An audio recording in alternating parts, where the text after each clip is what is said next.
तर या मेन्सच्या बद्दल आज जनरल डिस्कशन आपण घेऊया सुरुवातीला.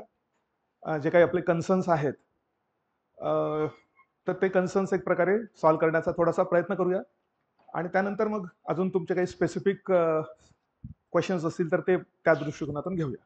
ओके. तर बेसिक कन्सर्न आपला हा आहे की आता आपल्याला उपलब्ध असलेला टाइम आणि आपल्याला करावयाचा अभ्यास, टाइम लिमिटेड आणि अभ्यास अनलिमिटेड, आणि आता ह्या दोन गोष्टी कशा बसवायच्या हा सगळ्यात मोठा कन्सर्न आहे. म्हणजे जो ह्या गोष्टी एकदम व्यवस्थितपणे बसवू शकतो without any confusion and frustration, तर तो मला वाटतं थ्रू आउट या पुढच्या जे काही 4.5 महिने आहेत त्या महिन्यांचा मॅक्सिमम यूज करू शकतो. कारण आपल्याकडे वेळ उपलब्ध असणे आणि त्याचा मॅक्सिमम युटिलाइज करता येणे याच्यातही भरपूर डिफरन्स असतो. आपल्याला आतापर्यंतच्या सगळ्या अनुभवातून तो आपल्याला माहितीच आहे. तर त्या दोन्ही गोष्टींचा एक थोडासा आपण एक टाइम टेबल आपलं कसं असलं पाहिजे त्याचा थोडासा अंदाज घेऊया. आणि ही मेन्सची जी परीक्षा आहे याच्याबद्दलचे काही स्पेसिफिक प्रॉब्लेम म्हणूया, डिटेल्स म्हणूया, तर त्या दृष्टिकोनातून सुद्धा पॉईंट आपण बघावं. त्याच्या आधी सगळ्यांचा स्कोर सेफ येत असेल असं मी गृहीत धरतो. अर्थात पहिल्या कीच्या आधारावर स्कोरचा अंदाज नेहमी चुकतो, आपण बघतोच नेहमी. पण तरी सुद्धा मला वाटतं की 3-1 प्रश्न सोडले तर फारसे काही चेंज होण्याची शक्यता नाही आहे. मुलांनी ज्या 3-1 प्रश्नांचा हे दिलेलं आहे त्यातलाही एक प्रश्न आयोगाने जो सांगितलेला त्याचं तेच उत्तर असण्याची शक्यता आहे. ते हिगिन्सचा जो प्रश्न आहे तो मुलांना वाटतं की दोन्ही बरोबर आहे. पण त्या हिगिन्सचं पुस्तक मी स्वतः ते 800 पानांचं बघितलं आणि त्याच्यात बघितलं तर ते जे एक्सप्लेनेशन त्याच्यात दिलेलं आहे त्याच्यानुसार ओन्ली वन हेच आन्सर त्याचं येण्याची शक्यता आहे. मग राहिले ते जे महाराष्ट्राचा क्रमांक आणि ते मला वाटतं जिल्ह्यांचा भूगोलाशी संबंधित, तर ते 1-2 फक्त चेंज होण्याची शक्यता दिसते. बाकीचे तर फारसं काही चेंज होणार नाही. त्यामुळे पहिल्या कीच्या आधारावर सुद्धा बऱ्यापैकी अंदाज येऊ शकेल. तर इतक्या दिवस मला वाटत होतं की गेल्या 2 दिवसापर्यंत की 105 ते 110च्या दरम्यान येईल स्कोर.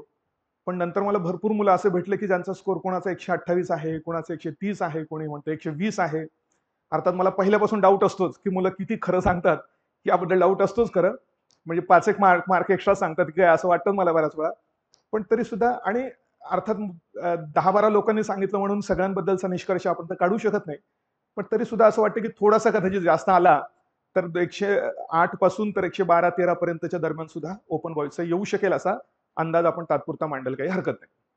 105-6च्या खाली तर येणार नाही निश्चित, आणि फार फार ते अप्पर लिमिट म्हटली तर 112-13, फार फार तर 14-15, तर त्याच्या पुढे जाण्याची शक्यता निश्चितच दिसत नाही. त्यामुळे ज्यांचा ह्या दरम्यान स्कोर आहे त्यांनी लगेचच अभ्यास करायला सुरुवात करायला काही हरकत नाही. आणि मध्येच आपली ही प्रिलिम याची पण येणार आहे, कंबाईनची. त्याच्यामुळे आतापर्यंत जे तुम्ही अभ्यास करत होता त्याचीच परीक्षा पुन्हा तुम्हालाही द्यायची आहे. कारण ती बरेच जण सोडणार पण नसतील मला वाटतं. त्यामुळे दोन्ही गोष्टी व्यवस्थितपणे इंटिग्रेट करणं शक्य आहे. म्हणजे राज्यसेवेची मेन्स येणारी आणि कंबाईनची प्री आणि मेन्स नंतर येणारी. तर ह्या सगळ्या तिन्ही परीक्षा तुम्हाला एकाच अभ्यासाच्या आधारावरही मला वाटतं देता येऊ शकतील. तर त्या अनुषंगाने मग आपण हा पॉईंट उगवूया. तर पहिल्यांदा आपल्याला सिलेबस कव्हर करण्यासाठी टाइम किती उपलब्ध आहे. तर उद्यापासून जरी आपण गृहीत धरला, म्हणजे 8 डिसेंबर 24 पासून जरी आपण गृहीत धरलं तर 8 डिसेंबर नंतर मग जानेवारी, फेब्रुवारी, मार्च आणि हा एप्रिलचा टाइम मी सध्या तात्पुरता सोडून देतो, कारण तो आपल्याला रिव्हिजन वगैरेसाठी नंतर वापरता येईल आपल्याला. म्हणून समजा 26 एप्रिल, तर आतापासून हे जर बघितले तर साधारणतः 4.5 महिने येत आहेत. आणि जर आठवड्यांचा हिशोब केला तर साधारणतः 16 आठवडे आपल्याला येत आहेत. अर्थात अजून हे पुढचे पण आहेत 16, हे 25 दिवस म्हणजे हे पण भरपूर आहेत. पण तरी आपण 16 आठवड्यांचा प्लॅन करू शकतो. आणि जे काही राहिलंय थोडं थोडं पुढचं मग ते 26 एप्रिल म्हणजे एप्रिल महिन्यामध्ये कव्हर करू शकतो असं आपण घेऊया. तर पहिल्यांदा प्लॅन करताना आपण फक्त 16 एप्रिलच्या 16 आठवड्यांच्या दृष्टिकोनातून अभ्यास करूया, विचार करूया. आणि सिलेबस तर सर्वांना माहितीच आहे की GS 1, 2, 3, 4 आणि मराठी इंग्रजी एवढ्या गोष्टी आपल्याला पूर्ण करायच्या. अर्थात पूर्वपरीक्षा बरीच लांबली असल्यामुळे बऱ्याच जणांनी मध्ये कुठल्या न कुठल्या जीएसच्या मेन्सच्या टॉपिकचा अभ्यास करूनही ठेवलेला असेल. त्यामुळे मला नाही वाटत की एकदमच म्हणजे HRD काहीच वाचलं नाही समजा, किंवा ऍग्री सायन्स अँड टेक काहीच वाचलं नाही असं कोणी नसावं मला वाटतं. एकदमच फ्रेशर कोणी नाही असं मी गृहीत धरतो म्हणजे त्याच्यामध्ये. त्यामुळे आपल्याला ह्या सगळ्या सिलेबस आणि याच्यामध्ये व्यवस्थितपणे ते बरोबर बसवता सुद्धा येऊ शकेल. एक ब्रॉडली टाइम टेबल ह्या दोघांचं एकत्रीकरण करून जर करायचं म्हटलं तर आता 16 आठवडे आणि 4 विषय, त्या 4 पेपर म्हणजे आपल्याला किती आले तर 4 आठवडे प्रत्येक पेपरला देता येण्यासारखे आहे आणि त्याच्यातच मग आपल्याला मराठी इंग्रजी पण इंटिग्रेट करता येईल. एक ब्रॉड लेवलवर आपल्याला असं करता येईल का, समजा पहिले 4 आठवडे 4 वीक्स आणि आपण घेतला समजा GS1 आणि त्याच्यामध्ये आहे आपला इतिहास, त्यानंतर भूगोल आणि कृषीचे थोडेसे ते 2-3 टॉपिक आहे जे 2 किंवा 3 दिवसातही पूर्ण होण्यासारखे आहेत. GS2 मध्ये आपल्याला पॉलिटी आणि त्याचेही आपण 2 पार्ट करतो नेहमी, पॉलिटी 1 आणि पॉलिटी 2. GS3 मध्ये HRD आणि HR याला पण 4 आठवडे आणि हे राहील आता GS4 जो सगळ्यात अलीकडे सगळ्यात कमीत कमी मार्क्स देणारा विषय आणि पेपर ठरतोय. तर त्याच्यामध्ये आपल्याला मॅक्रो इकॉनॉमिक्स, त्यानंतर इंडियन इकॉनॉमी आणि सायन्स अँड टेक्नॉलॉजी असे हे विषय झाले. तर आपण जर समजा 4 आठवड्यांमध्ये समजा हे डिवाइड केलं तर बऱ्यापैकी सिलेबस आपल्याला काय कव्हर करायचं हे आपल्या डोळ्यासमोर राहिलं काय, तर मराठी इंग्रजी आणि तुम्ही जे रेग्युलरली करंट वाचता ते करंट. म्हणजे तुम्हाला ह्या 4 आठवड्यांमध्ये मिळून एक टाइम टेबल अशा रीतीने फिक्स करता येऊ शकेल की मराठी इंग्रजी दररोजचा समजा 2 किंवा 3 तास तुम्ही जर दिलेत तर त्या दृष्टिकोनातून बरोबर ह्याच्यात तुम्हाला किती पूर्ण करायचे आहेत, त्या तेवढ्या पुढच्या 4 आठवड्यात किती पूर्ण करायचे आहेत, तर याचा एक अंदाज तुम्हाला करता येईल. म्हणून मी ब्रॉडली म्हणतो, म्हणजे आता 4 आठवड्यात तुम्हाला इतिहास, भूगोल आणि कृषी वाचायचं आहे. आता कृषीसाठी मला वाटतं 2 किंवा 3 दिवस पूर्ण होऊ शकतील आणि उरलेला सगळा वेळ इतिहास भूगोलासाठी तुम्हाला देते. म्हणजे फॉर एक्झाम्पल इथे आपण म्हटलं की समजा दीड आठवडा आणि साधारणतः 1 आठवडा, त्यामध्ये 1-2 दिवस आपल्याला नेहमी सोडून द्यावे लागतात. म्हणून इतकं वॉटर टाईट पण आपलं टाइम टेबल असू नये. एखादा दुसरा दिवस जर कोलॅप्स झाला तर सगळं टाइम टेबल कोलॅप्स होईल. म्हणून मग आपण असं करू शकतो, पॉलिटीच्या ह्या 4 आठवड्यांपैकी ह्याला आपण 3 आठवडे आणि याला 1 आठवडा असे विभाजन करू शकतो. HRDचे हे मात्र समजा 2-2 आठवडे आपण घेऊ शकतो आणि मायक्रो हे आणि हे S&T मायक्रो इकॉनॉमिक्सला समजा 1 आठवडा, इंडियन इकॉनॉमीला 2 आठवडे आणि सायन्स अँड टेक्नॉलॉजीला 2. एक जनरली सांगतोय, प्रत्येकाच्या अभ्यासाच्या याच्यानुसार थोडंफार इकडे तिकडे सुद्धा करता येऊ शकेल. आणि असं करून मग दररोजच मराठी इंग्रजीचा थोडा ते पण जेव्हा तुम्हाला कमीत कमी किंवा जास्तीत जास्त बोर झालेलं असेल तेव्हा पण घेता येणं शक्य आहे. अर्थातच तुमचा किती अभ्यास झाला त्याच्यावर अवलंबून आहे. मला वाटतं मराठीचं व्याकरण आतापर्यंत बहुतेक जणांनी प्रिपेअर केलेलंही असेल आणि इंग्रजीचं व्याकरण मराठीला खूप काही, आता म्हणजे मुलांचे जर स्कोर बघितले तर 70 स्कोर जाणारी मुलं आहेत.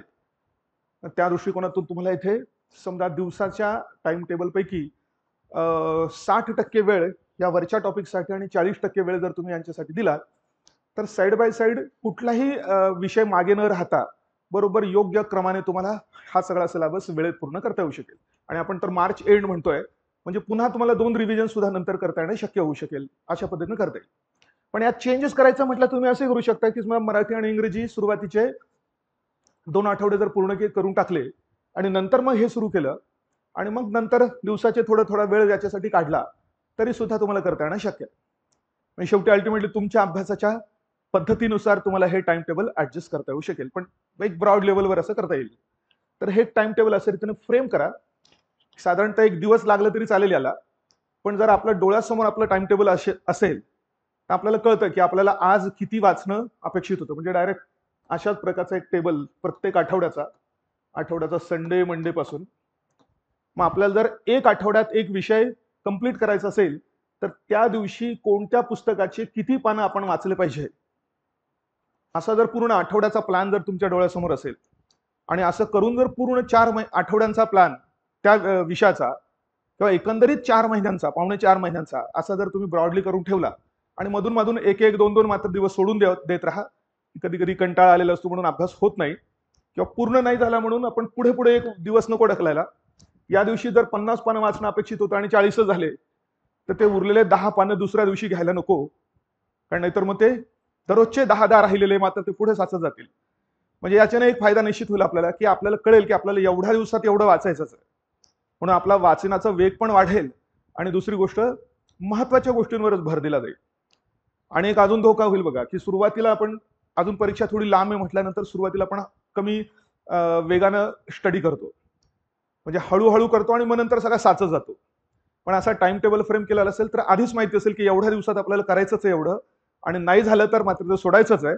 आणि जे सोडलेलं आहे ते नंतर कुठेतरी एप्रिल महिन्यामध्ये जसा वेळ मिळेल त्यानुसार पूर्ण करू आपण, असं सुद्धा तुम्हाला करायला लागण्याची शक्यता आहे. तर एक ब्रॉड लेवलवर असं आपण तुम्ही तुमचा टाइम टेबल फ्रेम करा त्यानुसार, आणि जेवढं तुम्ही परफेक्ट प्लॅनिंग कराल, पण वॉटर टाईट कंपार्टमेंटलायझेशन नाही, म्हणजे एकदम कडक अशा प्रकारचं काय म्हणतो आपण त्याला टाइम टेबल नाही, थोडंसं फ्लेक्झिबल अशा प्रकारचं टाइम टेबल करून तुम्ही हा सगळा पोर्शन पूर्ण करू शकता. पण पुढचा लगेच तुमच्या डोक्यात प्रश्न आला असेल की होईल का एवढ्या ह्याच्यामध्ये? पहिला कन्सर्न तर तोच आहे, होईल का? काय वाटतं तुम्हाला, होईल ना? ओके, त्याबद्दल मग अजून थोडंसं जे बऱ्याच वेळा आपल्याला आयडियाज असतात डोक्यामध्ये की आपण असं केलं पाहिजे तसं केलं पाहिजे, प्रॅक्टिकली मात्र ते जेव्हा आपण अभ्यास करायला घेतो त्यावेळी मात्र त्याच्यामध्ये बऱ्याच वेळा आपल्याला प्रॅक्टिकल अडचणी येतात. तर थोडेसे आपण त्याबद्दल सुद्धा एक थोडीशी चर्चा करू बघा. तर आता बेसिक कन्सर्न आपला तर हाच आहे की कमी वेळ आणि जास्त सिलेबस. मग अशा पद्धतीचं प्रिपरेशन करायचं असेल तर कुठले प्रिन्सिपल्स आपण फॉलो केले पाहिजे? तर त्यातलं पहिलं महत्वाचं प्रिन्सिपल आहे की find relative importance of the subjects, जे मी माझ्या पद्धतीने लिहून आणलंय, पण त्यानुसार चर्चा करूया. आता एवढे सगळे सब्जेक्ट सगळेच्या सगळे सारख्या इम्पॉर्टन्सचे नाहीत आपल्याला माहिती आहे. मग त्यातले जास्त इम्पॉर्टन्सचे सब्जेक्ट कोणते आणि कमी इम्पॉर्टन्सचे सब्जेक्ट कोणते, त्यानुसार तुम्हाला इथलं टाइम टेबल मधले एखाद दुसरा दिवस याला द्यायचा आहे का त्याला द्यायचा आहे, याचा कमी करायचा आहे का त्याचा कमी करायचा आहे, ह्या गोष्टी ठरवता येऊ शकेल. त्यामुळे असं लक्षात घेऊ नका की सगळं सगळं तुम्हाला 100% प्रिपरेशन करायचं प्रत्येक विषयाचं ॲट डेप्थ, असं नाही. त्यामुळे प्रत्येक विषयाचं इम्पॉर्टन्स गृहीत धरून, म्हणजे फॉर एक्झाम्पल पेपर 4 मध्ये आपण जसं म्हटलं मी टाइम डिस्ट्रीब्यूट केला की सायन्स अँड टेक्नॉलॉजीवर आलेल्या प्रश्नांची संख्या जर थोडीशी कमी असेल इकॉनॉमिक्सपेक्षा, तर त्याला थोडासा कमी वेळ द्यावा लागेल. त्यामुळे सब्जेक्टचे इम्पॉर्टन्स पहिले बघणे, आणि आता प्रत्येक सब्जेक्टमध्ये दिलेल्या टॉपिकचं इम्पॉर्टन्स सुद्धा आपल्याला ठरवता येईल. म्हणजे सिलेबस घेतल्यानंतर पहिल्यांदा तर ठरवा की हे सगळ्यात महत्वाचे पॉईंट दिसतात म्हणून.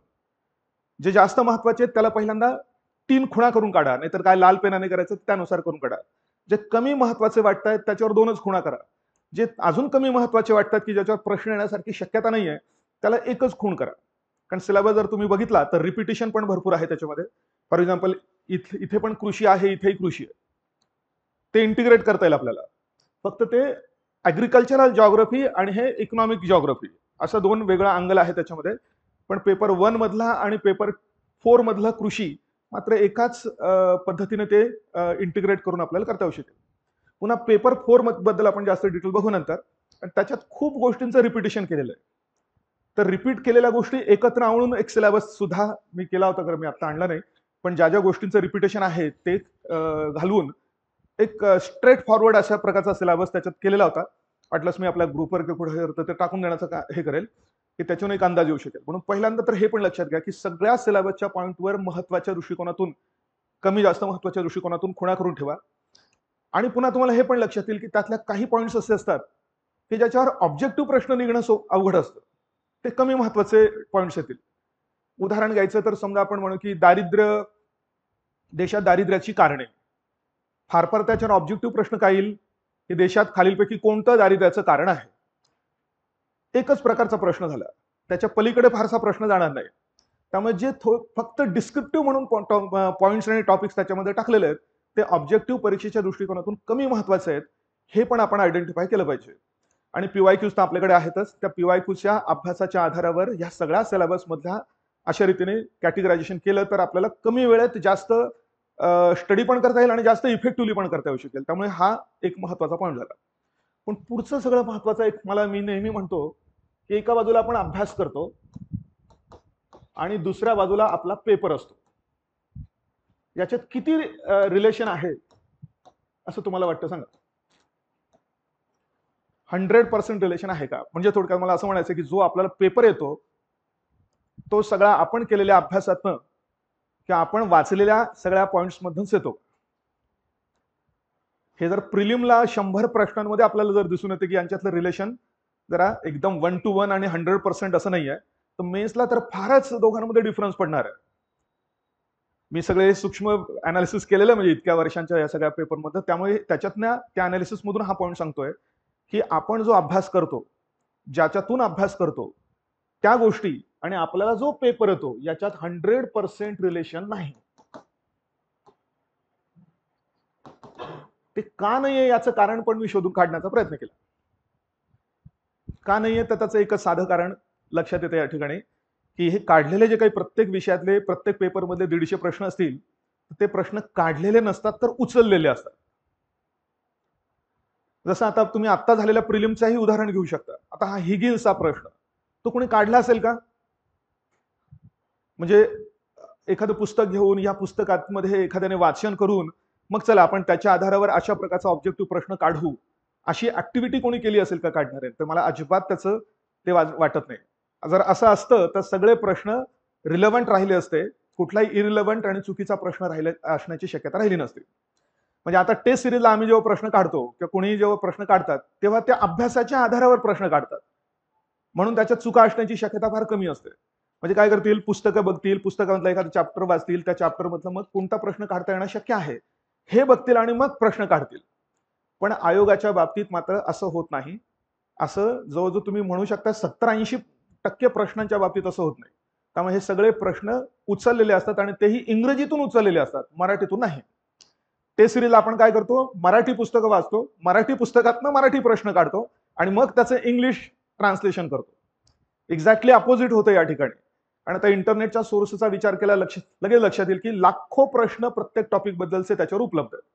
त्यामुळे एखाद्याने नुसतं थोडंसं सर्च केला तरी सुद्धा त्याच्या पहिल्या 2-3 लिंक्समध्ये जे काही प्रश्न त्याला सापडतात ते प्रश्न तो त्याच्यामध्ये टाकून देण्याचं काम करतो आणि त्याचं ट्रान्सलेशन करून मराठीमध्ये ते प्रश्न करतो. म्हणून चुका होतात त्याच्यामध्ये ट्रान्सलेशनमध्ये. इंग्लिश आणि आयोगाने पण आपली बाजू सेफ करून ठेवली की जर ट्रान्सलेशनमध्ये काही चूक असेल तर इंग्लिश ग्राह्य धरण्यात यावं असं त्यांनी सांगितलेलं आहे. म्हणजे याचा अर्थ त्यांनाही माहिती की ट्रान्सलेशनमध्ये चुका होण्याची शक्यता असतेच म्हणून. त्यामुळे हे असा फरक पडण्याचं कारण हे आहे की ते काही अभ्यास आपण काय करतोय किंवा त्यांनी काय सिलेबस दिलेला आहे त्या सिलेबस मधला एका पॉईंट घ्यायचा, या पॉईंटवरचं कुठेतरी नेटवर सर्च करायचा, त्या सर्चच्या आधारावर कुठेही असे काही प्रश्न दिसतील, आता तर वेबसाईटच्या वेबसाईट असंख्य प्रश्न देणार आहे, त्याच्यातून हवे ते प्रश्न उचलायचे आणि त्यानुसार हा प्रश्न टाकून द्यायचा. त्यामुळे हे 100% रिलेशन नसण्याचं हे मूळ कारण आहे. प्रश्न काढलेले नसतात, प्रश्न डायरेक्ट उचललेले असतात आणि ते इंग्रजीमधून उचललेले असतात आणि मग त्यांचं मराठी ट्रान्सलेशन केलं जातं. हा अँगल घेऊन मग आता आपल्याला अभ्यासाचं मॅनेजमेंट करावं लागणार आहे. तुम्ही जर म्हटलं की मी जास्तीत जास्त अभ्यास करेल म्हणून मला जास्तीत जास्त प्रश्न सॉल्व्ह करता येतील, तर हे काही ट्रू नाही आहे याच्याबद्दल. म्हणजे पहिल्यांदा आपल्याला अभ्यास तर करावा लागणारच आहे, पण जास्त लक्ष द्यावं लागणार आहे पेपरवर. पेपरमधले प्रश्न कसे येतात आणि त्यानुसार मग आपल्या अभ्यासामध्ये बदल करावा लागणार आहे. अभ्यासावरून पेपरकडे जाण्यापेक्षा पेपरच्या अनालिसिसच्या आधारावर आपल्याला अभ्यास करावा लागणार असा प्रकार आहे. त्यामुळे थोडंसं याच्याबद्दल पहिल्यांदा बघूया की पेपर सॉल्व्ह करताना म्हणजे आपण ते पीवायक्यूचं अनालिसिस करताना काय काय महत्वाच्या गोष्टी आपण लक्षात घेतल्या पाहिजे, तर त्याबद्दल लक्षात घ्यावं बघा. तर पहिला पॉईंट तर त्याच्यामध्ये आपण म्हणूया की एक सतत आपण कंटिन्युअस असेसमेंट केलं पाहिजे की कशा प्रकारचे पीवायक्यूज आपल्याला विचारण्यात आलेले आहेत. म्हणजे आपला सगळ्यात अभ्यास करण्यासाठीच्या पुस्तकांपेक्षाही जास्त महत्वाचा सोर्स कोणता आहे, तर पीवायक्यूचं पुस्तक आहे. हे तर झालं, आपण इकॉनॉमिक्स वाचतो, राष्ट्र काय सगळे विषय वाचतो, कुठल्या तरी पुस्तकातून वाचतो, ते सोर्स झालेत. पण त्यापेक्षाही आता एक्झाम ओरिएंटेशन जर करायचं असेल तर मोस्ट इम्पॉर्टंट सोर्स हा आपले पीवायक्यूज आहेत. आणि आता रेडीमेड लोकांनी भरपूर ते पीवायक्यूच्या अनालिसिसची पण बुक्स असल्यामुळे ते पण तुम्हाला ओरिजिनल पीवायक्यूज बघायची गरज नाही, अनालिसिस केलेले पीवायक्यू सुद्धा उपलब्ध आहेत. नाही तर ओरिजिनल बघितले तरी सुद्धा काही हरकत नाही आहे. आणि ही ऍक्टिव्हिटी कंटिन्युअसली पाहिजे. म्हणजे तुम्ही वाचन करत असताना पीवायक्यूचं पुस्तक तुमच्या शेजारी असलंच पाहिजे की जेणेकरून तुम्ही वाचलाय टॉपिक लगेच त्याचे पीवायक्यूज कसे आलेले आहेत किंवा पीवायक्यू वाचून मग त्या टॉपिक मधलं काय महत्वाचं आहे आणि काय नाही ही एक कंटिन्युअसली इनबिल्ट अशा प्रकारची ऍक्टिव्हिटी पाहिजे. ही पहिली गोष्ट झाली. दुसरा पॉइंट की आता ह्याच्यावरून पीवायक्यूज सॉल्व्ह करण्याचे रूल्स पहिल्यांदा आपल्याला ठरवले पाहिजे. आणि मी नेहमी म्हणतो की एखाद्या प्रश्नाचं उत्तर येत असेल म्हणूनच त्याचं उत्तर करेक्ट आलं पाहिजे असं नाही.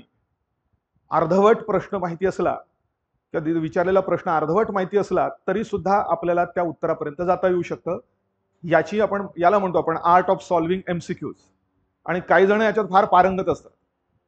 आणि काही सच्चाईनं अभ्यास करणारी माणसं जरा थोडेसे मागे पडतात. उलट जरा जरा ज्यांच्यामध्ये जरा थोडंसं आपण म्हणतो चालाखी असते, ते उलट याच्यामध्ये थोडेसे यशस्वी होताना दिसतात. मग काय तुम्हाला लक्षात येतं PYQs मध्ये? तर तुम्हाला असं लक्षात बघा की प्रश्न बऱ्याच वेळा सुपरफिशियली विचारलेला असतो, आपण फार डीप विचार करतो. असं झालंय का कधी? बघा, आत्ताच्या प्रिलिमचं उदाहरण द्यायचं समजा, त्या SR बोम्मईच्या खटल्याशी संबंधित प्रश्न होता आणि चौथा पर्याय काय होता की बोम्मई म्हणजे सुप्रीम कोर्टाने सांगितलं की जोपर्यंत संसदेची संमती मिळत नाही, वाक्य मला वाटतं एक्झॅक्टली काय होतं, संसदेची संमती मिळाल्याशिवाय विधानसभा विसर्जित करता येणार नाही, असं होतं. मग आता हे स्टेटमेंट आपण सुपरफिशियली बघितलं पाहिजे का एकदम स्ट्रिक्टली बघितलं पाहिजे? आता स्ट्रिक्टली बोम्मई खटला सुप्रीम कोर्टाने काय सांगितलं होतं की संसदेच्या संमतीशिवाय राष्ट्रपती राजवट लागू करण्यात येऊ नये आणि राष्ट्रपती राजवटीला संमती संसदेने दिल्यानंतरच विधानसभा विसर्जित करण्यात यावी. म्हणजे याच्यामध्ये विधानसभा विसर्जित करण्यासाठी संसदेची संमती पाहिजे असं नाही म्हटलेलं आहे. राष्ट्रपती विधानसभा विसर्जित करणार, पण ती विसर्जित करण्याच्या आधी मात्र राष्ट्रपती राजवटीला संसदेनं संमती दिलेली पाहिजे. म्हणजे प्रोसेस काय होईल? पहिल्यांदा राष्ट्रपती राजवट राष्ट्रपती घोषित करतील, त्यानंतर 1 महिन्याच्या आत संसद त्याला मान्यता देईल आणि मान्यता दिल्यानंतरच मात्र राष्ट्रपती त्या विधानसभेचं विसर्जन करू शकतील. मग याच्यामध्ये असं प्रस्थापित होतंय का की विधानसभेच्या विसर्जनासाठी संसदेची संमती लागते? असं प्रस्थापित होतंय का? नाही होते. विधानसभेची म्हणजे राष्ट्रपतीच्या राजवटीसाठी संसदेची संमती लागते आणि सुप्रीम कोर्टाने सांगितलं काय, संमती मिळाल्यानंतरच सरकारने म्हणजेच राष्ट्रपतींनी किंवा सरकारने विधानसभेचं विसर्जन करावं. म्हणजे मधला टप्पा तो त्यातला जर आपण जर समजा गाळून टाकला तर मग असा निष्कर्ष काढता येईल का की विधानसभेच्या विसर्जनासाठी संसदेची संमती असायला पाहिजे? कळतं का मला काय म्हणायचंय? म्हणजे आता एकदम आपण ओव्हरऑल बघितलं, वरवर बघितलं तर विधान चुकीचं पण नाहीये. एकदम डिटेल स्पेसिफिक बघितलं तर मात्र विधान चुकीचं येईल. विधान करेक्ट येण्यासाठी काय, एकदम पूर्णपणे 100% करेक्ट येण्यासाठी काय पाहिजे की राष्ट्रपतीच्या राजवटीला म्हणजे राष्ट्रपती राजवटीसाठी संसदेची संमती लागते आणि ती मिळाल्यानंतरच मग विसर्जन करण्यात यावं. पण विसर्जनासाठी संसदेची संमती लागेल असं कुठेच लिहिलेलं नाहीये, म्हणजे सुप्रीम कोर्टाने सांगितलंच नाहीये. मग आपण काय करायचं? ओव्हरऑल विचार करायचा का वर स्पेसिफिक विचार करायचा? काय वाटतंय तुम्हाला? बऱ्याच वेळा आपल्याला जास्त माहिती असतं आणि प्रश्न फार सुपरफिशियल. मला हे सांगायचं आहे, असे खूप क्वेश्चन्स असतात त्याच्यामध्ये. का तो दुसरा मेघालयचा घटना दुरुस्तीने काय केलं, 22व्या घटना दुरुस्तीने आसाम राज्यामध्ये एक स्वायत्त राज्य स्थापन करता येऊ शकेल याचा अधिकार संसदेला दिला. म्हणजे संसदेने त्याच्या आधारावर कायदा करून मग आसाममध्ये एक राज्य निर्माण करता येईल. त्या घटना दुरुस्ती जेव्हा झाली तेव्हा त्या घटना दुरुस्तीत मेघालय या शब्दाचा उल्लेख पण नव्हता. पण 69 मध्ये त्या घटना दुरुस्तीच्या आधारे यांनी म्हणजे आपल्या संसदेनं घटना दुरुस्ती केली आणि घटना दुरुस्तीमध्ये म्हणजे घटना दुरुस्तीचा जो कायदा केला त्या घटना दुरुस्तीच्या रिपीट झालं माझं, पुन्हा सांगतो बघा. 22वी घटना दुरुस्तीने काय बदल केला की आसाममध्ये एक उपराज्य म्हणून एक स्वायत्त राज्य निर्माण करता येईल आणि तो करण्याचा अधिकार मात्र संसदेला असेल. इथपर्यंत मेघालय शब्दाचा नाव उल्लेख पण नाही. मग नंतर संसदेने वेगळा कायदा केला. कायदा केल्यानंतर त्या कायद्याचं नाव दिलं त्यांनी आसाम रिऑर्गनायझेशन आणि ब्रॅकेटमध्ये मेघालय ऍक्ट 1969. म्हणजे मेघालयची निर्मिती कोणी केली तर संसदेने केली, संसदीय कायद्यानं केली, घटना दुरुस्तीने नाही केली. पण आता जेव्हा 69 मध्ये मेघालयची निर्मिती झाली ती आसाम राज्याचं उपराज्य म्हणून झाली आणि नंतर पुन्हा 2 वर्षानंतर संसदेने एक वेगळा नवीन कायदा करून त्या उपराज्य म्हणून असलेल्या मेघालयला पूर्ण राज्याचा दर्जा दिला. मग आता घटना दुरुस्ती संसदेचा पहिला कायदा, संसदेचा दुसरा कायदा. आपण हे मधले कायदे जर हे गायब केले तर मग असं म्हणता येईल का की आसाम राज्याची निर्मिती 22व्या घटना दुरुस्तीने झाली आहे? एकदम वरवर म्हणायचंय तर म्हणता येईल का, आणि एकदम स्पेसिफिक म्हणायचंय तर म्हणता येईल का? एकदम स्पेसिफिक म्हणायचंय तर कायद्यानं झाली आहे, घटनादुरुस्तीने नाही झाली. पण आता एवढे डिटेल्स नाही बघायचे म्हटले तर मात्र असंही म्हणता येईल की त्या 22व्या घटनादुरुस्तीपासून प्रोसेस सुरू झाली आणि अल्टिमेटली मेघालयाची निर्मिती झाली. म्हणून प्रश्न विचारणारा खूप सुपरफिशियली विचार करतो आणि आपल्याला जास्त डिटेल्स माहिती असले तर आपण त्याच्या उलट आपलं डोकं त्याच्यामध्ये लावतो आणि बऱ्याच वेळा चूक करतो. ते त्यांचं सुपरफिशियल वरती उत्तर देतात आणि आपण मग मात्र त्यांच्याशी भांडण करत राहतो की एवढं डिटेल्स आम्हाला हे जास्त पुढचे डिटेल्स माहिती आहेत. असा प्रकार जनरल त्यावेळी होतो.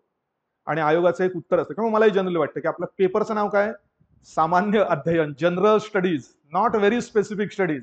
आयोग का म्हणाला आम्ही सामान्य विचार करतोय, वरवरच्या दृष्टिकोनातून विचार करतो. आणि प्रिलिम तर काय चाळणी परीक्षा आहे, आम्हाला अपेक्षाच नाही की तुम्ही एकदम एकदम खोलात जाऊन सगळ्या गोष्टींचा अभ्यास केलेला पाहिजे.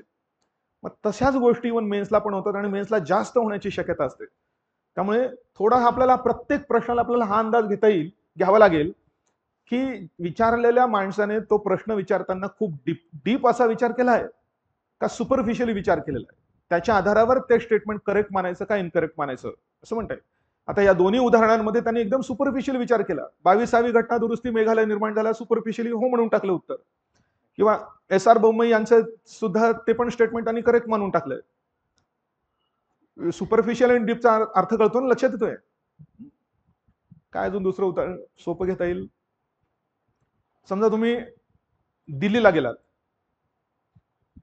आणि दिल्लीला एखाद्या माणसाने तुम्हाला विचारलं की तुम्ही कुठले आहात, तुम्ही जर सांगितलं मी पुण्यातला आहे तर चुकीचं नाही तुमचं उत्तर.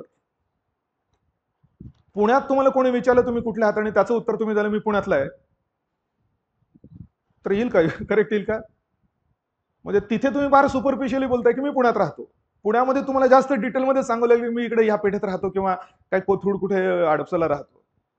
हा लेवल फरक पडतो. त्यामुळे बऱ्याच वेळा प्रश्न फार वरवरचे विचारलेले असतात आणि आपण आत डेप्थ जाऊन विचार करतो, म्हणून आपली बऱ्याच ठिकाणी गफलत होते. तर PYQ सॉल्व्ह करताना बाकीच्या सगळ्या गोष्टी आल्या पण याच्याकडे सुद्धा आपण लक्ष दिलं पाहिजे असं आहे. त्यानंतर बऱ्याच वेळा विधानांची जी वाक्यरचना असते ती वाक्यरचना बघून सुद्धा आपल्याला काही प्रमाणात अंदाज येऊ शकतो की करेक्ट असेल का इनकरेक्ट असेल. आणि आता बघा बरेचसे प्रश्न विधानांचे असतात आणि विधानांमध्ये काय असतं की काहीतरी स्पेसिफिक डिटेल दिलेला असतो. ह्या सगळ्या प्रश्नांचा एक अंदाज घेतला तर लक्षात येईल बघा की विधानांचे जे प्रश्न असतात त्यातली जी विधानं दिलेली असतात आपल्याला करेक्ट किंवा इनकरेक्ट म्हणून ओळखण्यासाठी, तर ती सहसा करेक्ट असण्याची शक्यता जास्त असते. म्हणजे जर आपण सगळे जर काढले तर आपण की 60% वेळा ते विधान करेक्ट दिलेलं असतं, 40%च वेळा त्याच्यामध्ये काहीतरी थोडासा बदल केलेला असतो. म्हणजे समजा एखादं विधान दिलेलं आहे त्याच्यामध्ये की ह्या संस्थेची स्थापना या तारखेला झाली. हा प्रश्न मी काढला तर मी काय करेल, त्या तारखेमध्ये काहीतरी बदल करण्याचा प्रयत्न करेल. माझी अपेक्षा असेल की मुलांना ते स्पेसिफिक माहिती पाहिजे, पण तशी अपेक्षा त्यांची असण्याची शक्यता तुलनेनं रेअर असते. त्याच्यामुळे सहसा विधानं चुकीची नसतात. म्हणून आपल्याला प्रत्येक वेळी हे केलं पाहिजे की प्रत्येक प्रश्न वाचला आणि त्याची विधानं वाचली की त्यातले जे कीवर्ड्स आहेत त्याला तुम्ही अंडरलाईन किंवा गोल करून ठेवा. म्हणजे त्या विधानाचं करेक्ट किंवा इनकरेक्ट ठरण्यासाठी आवश्यक असलेली एखादी तारीख असू शकते, एखादी काहीतरी स्पेसिफिक फॅक्ट असू शकते, व्हॉट वेन वाय शी संबंधित, वेअरशी संबंधित, तर त्याच्यावर गोल करा आणि मग त्याच्यावर विचार करा की हे करेक्ट असण्याची शक्यता आहे का नाही आहे. तर त्याच्या आधारावर मग उत्तर बऱ्यापैकी थोडेसे सोपे होऊ शकतील. म्हणून कीवर्ड्स आणि त्याचे डिटेल्स लक्षात घेण्याचं काम करा.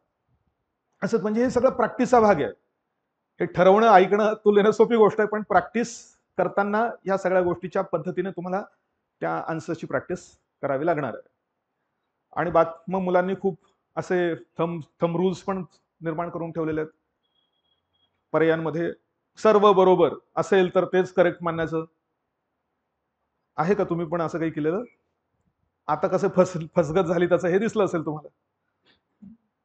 म्हणजे बरेच लोक असं काय काय सांगायला लागले मुलांना की तुम्ही विचार करू नका जास्त, पर्यायांमध्ये जर ते चौथं सर्व बरोबर ABCD असं काही दिसलं तर तेच तुम्ही मार्क करून या. असं करू नका. करायला हरकत नाही शेवटचा पर्याय म्हणून, पण त्याच्या आधी आवश्यक असलेला विचार मात्र केला पाहिजे, अशी गोष्ट होते. आणि जनरली आपण जेव्हा एखादा प्रश्न वाचतो तो जर आपल्याला माहित नसेल किंवा अर्धवट माहित असेल तर काय होतं, आपण लगेच गिव्हअप करण्याचं काम करतो. माणसाचं नेचरच तसं असतं. एखादी गोष्ट कळत नसेल, अर्धवट कळत असेल तर त्या वाट्याला जायलाच नको, असंच माणसाचं नेचर असतं. पण आता इथे तुम्हाला प्रॅक्टिस करताना अशा प्रश्नांच्या वेळी विचार करून, शांतपणे विचार करून नाही आपल्याला येऊ शकतं, अशी प्रॅक्टिस करावी लागणार आहे. कधी अनुभव घेतलाय कसा? ह्युमन नेचर आहे. काय उदाहरण द्यायचं, समजा वाघ आला एकदम पळत पळत तुमच्याकडे, वाघ जाऊ द्याला, मोठा झाला तो, समजा एक एक कुत्रा आला, समजा एकदम धावत एकदम कुत्रा आला, काय करता तुम्ही? पहिलं इन्स्टिंक्ट काय असतं आपलं? पळून जाण्याचं असतं. तुम्ही पळायला लागले की तो जास्त पळतो जोरात उलट, कारण तुम्ही आपण विचारच केलेला नसतो. आपल्याला आपल्याला वाचवायचं असतं म्हणून आपण काय करतो? पळ काढण्याचं काम करतो. आणि आपण पळायला लागलो की त्याला माहिती, त्याला मुवमेंट दिसली की तो जास्त पळतो उलट. त्याच्याऐवजी जर तुम्ही तिथेच थांबलात तर येऊन तो तुमच्याजवळ थांबतो. तो काय लगेच चावण्यासाठी आलेला नसतो, तो इंट्रोडक्शन करण्यासाठी आला असतो. उलट आपली इंट्रोडक्शन त्याला करून घ्यायची असते. त्याला एकच मार्ग माहिती असतो इंट्रोडक्शनचा. डॉगचं सगळं वासाच्या माध्यमातून चालतं ना. तो आपला येऊन जवळपास काय त्याला इकडे वेगवेगळ्या आजूबाजूच्या सगळ्या याचा तो, त्याला हजारो वेगळ्या प्रकारचे वेगवेगळे वास, स्मेल जे आहेत ते त्याला लक्षात राहतात, म्हणून त्याचं इंट्रोडक्शन करण्याची ती मार्ग असतो. पण आपल्याला ते माहिती नसतं. आपण काय करतो? पळ काढतो.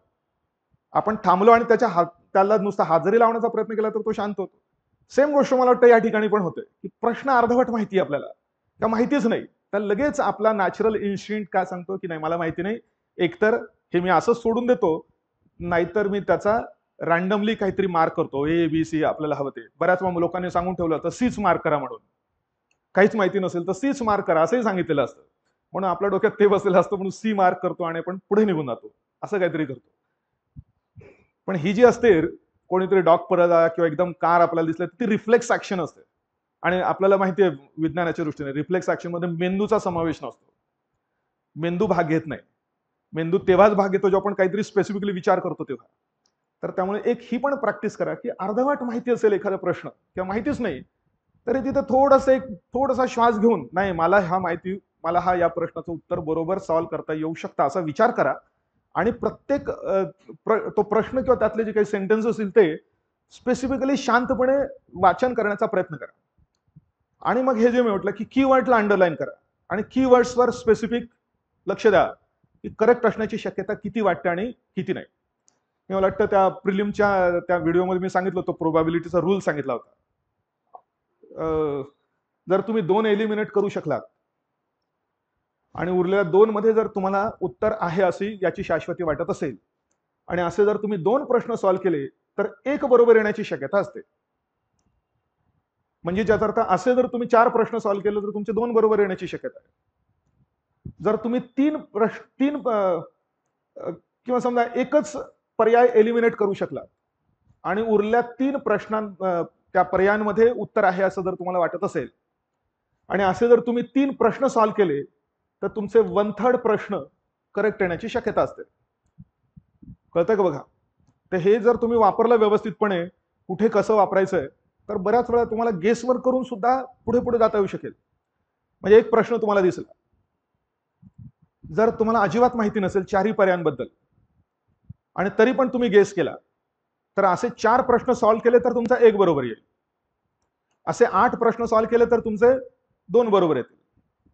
पुढचा स्टेज, समजा तुम्ही एक ऑप्शन एलिमिनेट करू शकलात आणि उरलेल्या तिघांमध्ये तुमचे उत्तर आहे असं तुम्हाला गॅरंटी वाटत असेल आणि असे 3 प्रश्न सॉल्व्ह केले तर 1 बरोबर येईल. 6 सॉल्व्ह केले तर 2 येतील. उरलं काय, 2 एलिमिनेट करू शकलात आणि 2च राहील, 2 मध्ये पर्याय वाटले आणि असे 2 तुम्ही सॉल्व्ह केले तर 1 बरोबर येईल. लगेच त्या ठिकाणची प्रोबॅबिलिटी वाढत जाते. आणि जर तुम्ही 3 पर्याय एलिमिनेट करू शकलात आणि एकाच उत्तर आहे असं जर वाटलं तर मग काय तोच बरोबर येण्याची शक्यता आहे. तिथली 100% प्रोबॅबिलिटी झाली. त्यामुळे ह्या गोष्टी सुद्धा तेवढ्याच महत्वाच्या आहेत. म्हणून सुरुवातीला मला युजली हे सगळं पेपर अनालिसिस केल्यानंतर हे लक्षात येतं की तुम्ही किती अभ्यास केलाय, तुमचा किती सगळं तोंडपाठ आहे, हा एक भाग तर झालाच, पण त्याचं आणि याचं डायरेक्ट असं 1 to 1 रिलेशन नाहीये की ते खूप झालं म्हणून हे एकदमच सगळे प्रश्न येतील किंवा ते कमी झालंय म्हणून आपल्याला पेपर काही चांगला जाणार नाही, असं पण नाही.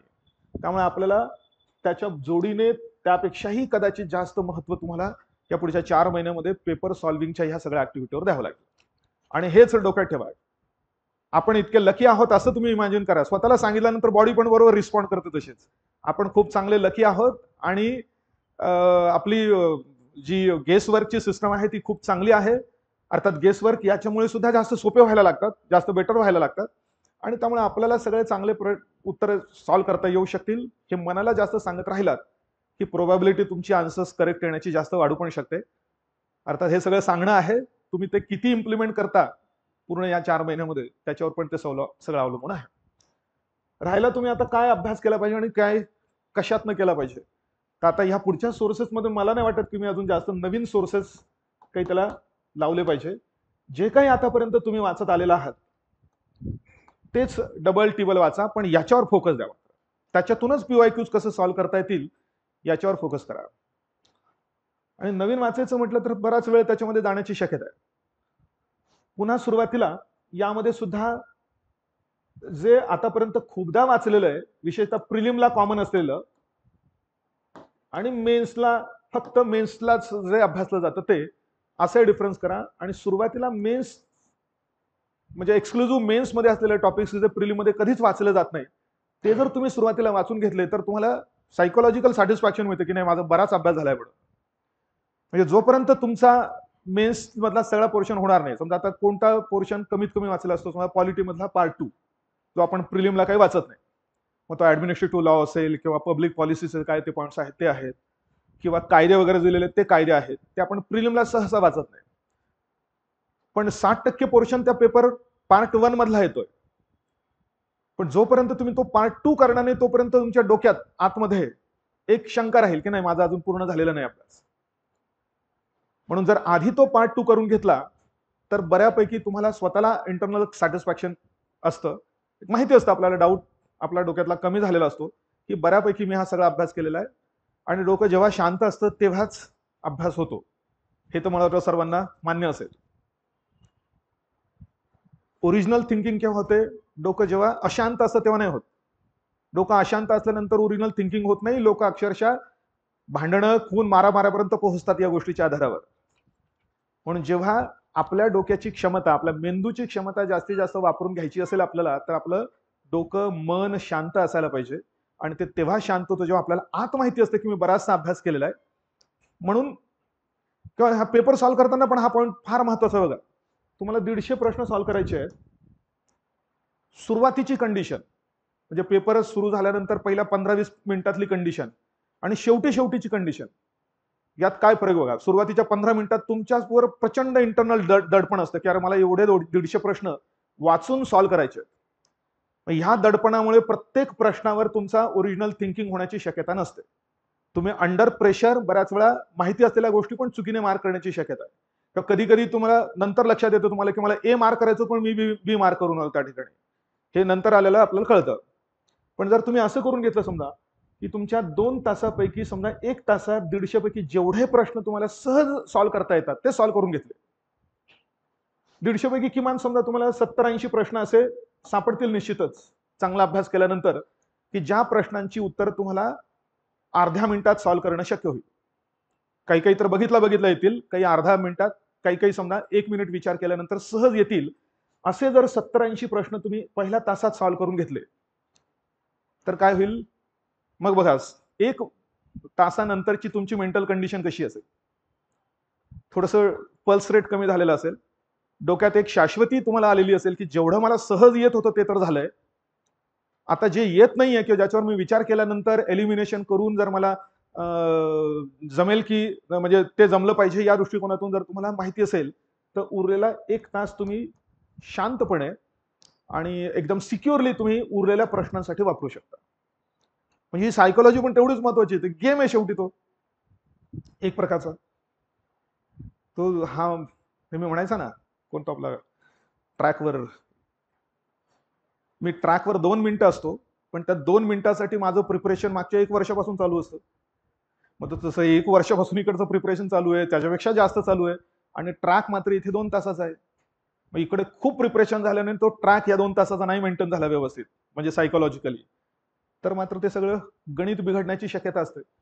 त्यामुळे आपल्याला शांतपणे विचार करता यावा, आपल्या मनावर कोणतंही दडपण राहू नये, ओरिजिनल थिंकिंग करता यावी कधी कधी मला आठवतं की ओरिजिनल थिंकिंग एकदम शांत विचार असताना एकदम कधीतरी 2 वर्षापूर्वीची गोष्ट अचानक आठवून जाते.